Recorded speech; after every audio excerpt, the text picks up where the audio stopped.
Uno dei primissimi ricordi è legato a Ortus Paras.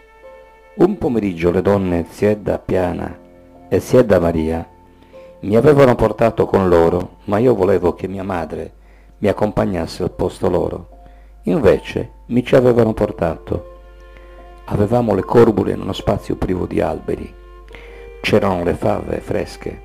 Io dovevo essere piccolissimo. Mi stesero per terra un panno e mi fecero vedere il tutto. Evidentemente non camminavo ancora bene. Si allontanarono. Mi trovai solo.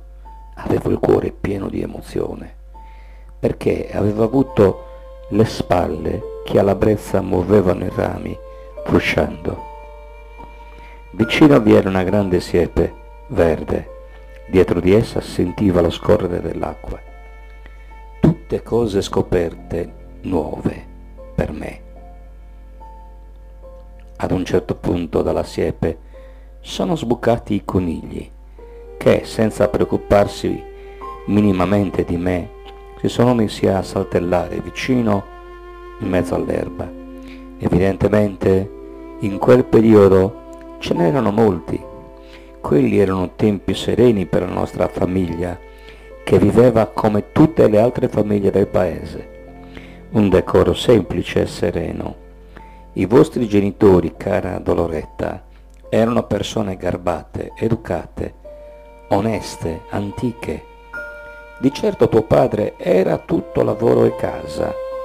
Credo, forse questo non lo sai, si sia mai visto ubriaco. Parlava poco, sempre senza sollevare la voce. Tua mamma, poi, era più dell'altro mondo che di qua.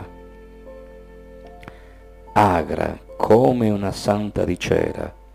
Dalle foto ho visto che era stata una ragazza bella. E infine, poi sono arrivate le disgrazie e tutto fu dolore. José Maria, che si offrì unico riparo come strumento della provvidenza. Una lunga vita veramente ben spesa alla luce di Dio e all'altruismo verso il prossimo. Ma lasciatemi tornare ai ricordi di Ortus e Paras. Veramente io non mi aspettavo che sbucassero dalla siepe i conigli, ma dei vecchi monaci vestiti con un lungo abito bianco e con la barba dallo stesso colore. Le donne del vicinato spesso, tra loro, quando si riunivano alla fontana e parlottavano tra loro proprio dei frati, dicevano che là c'erano stati dei monaci con le barbe bianche e vestiti lunghi. Il giardino ne conservava il ricordo con il nome. Quando mi avevano fatto sedere per terra mi avevano avvertito: fai a Vizubello che non bene ti sparas bianco. E io li aspettavo da un momento all'altro, con trepidazione e anche con naturalezza. Allora ho ben presente tutte le famiglie del vicinato: Sarruga de Ziedda, Sottiliu e Sinferru e tutti gli altri, zio Antonio e Risi, zio Perda Roda, zio Antonio Andria. Sì, lo ricordo vecchio e magro, sempre ubriaco, sempre arrabbiato con la moglie. Una vecchina fragile e indifesa, che se parlava e rispondeva veniva picchiata. Non le restava che sfogarsi con le vicine e raccomandava l'anima a Dio. Zio Antonio Andria tornava sempre nel tardo pomeriggio, con la berretta rovesciata all'indietro, spingendo l'asinello davanti, dopo aver venduto il carico di frutta nei paesi vicini. Là l'avevano fatto bere. L'asino saliva i gradini di pietra che stavano davanti alla porta, ma giunto al vano di questa non riusciva ad entrare, in quanto i sgoffas erano troppo larghe.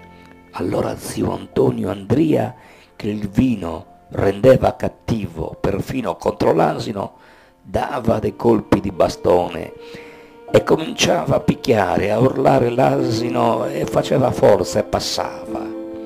La moglie veniva incontro gentilmente, o per amore o per forza, e prendeva il resto. Queste scene le ho viste io con i miei occhi. Ricordo la signora Giulia che veniva da Cagliari con un enorme cane almeno così mi appariva in Solomanna. C'era savorretta, un soffitto in canne per la fuoriuscita del fumo ed un armadietto nel muro nella stanza di mezzo.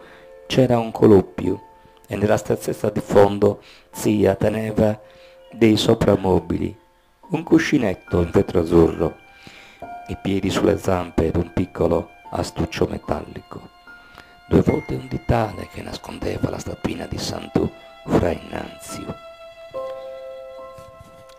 In estate spesso dormivo là e dopo cena ci si sedeva sulla soglia con i vicini intorno.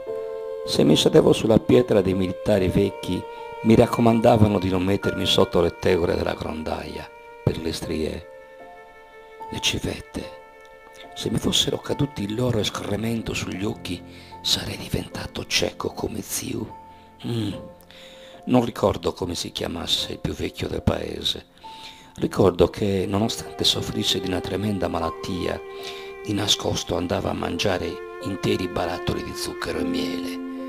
Secondo quello che si diceva in paese, pare che lo zucchero lo avesse fatto diventare cieco. Allora lo vendevano a cubetti e aveva anche un sapore particolare.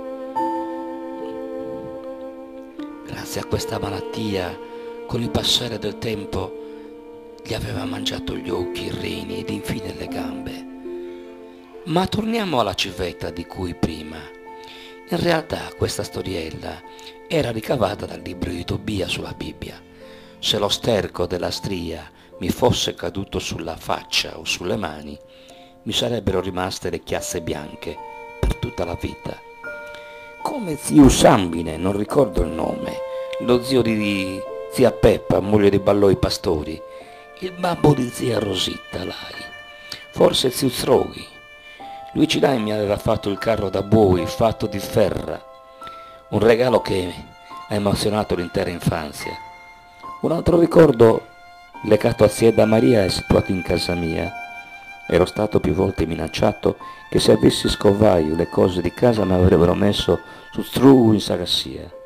Mentre giocò nella piazzetta mucchi di sabbia di babbo, un passante chiese: mamma e zietta erano sulla porta di casa. Paolino, e ti pensa che nai? Risposta immediata e sincera: arruso. Subito le donne mi prendono in peso e di peso mi trascinano verso casa, minacciando su Strugu in Sagassia. Io piango disperatamente, punto i piedi per terra e i talloni scalzi naturalmente sulla sabbia. La cassapanca si trova in Solomanna. Sollevavano il coperchio e vi ci appoggiavano il mio collo, ma subito lo toglievano senza abbassarlo. Che castigo era quello, meno di una sculacciata? Scusate da noi, abbiate un abbraccio, anche dai miei. Il vostro Paolo. Dalla lettera di mio zio restano ricordi connessi con i luoghi di incontro in cui la comunità compiva i suoi rituali e gli oggetti che ora rivedeva con intensità visionaria, come il costume sardo di un vecchio, su un quadro appeso sul caminetto a Sorgono, o il suono del campanile della chiesa che suonava a festa, in quanto si era in pieno periodo pasquale. Salvatore era pallido teso, mentre un tenue raggio di luce illuminava la sua anima.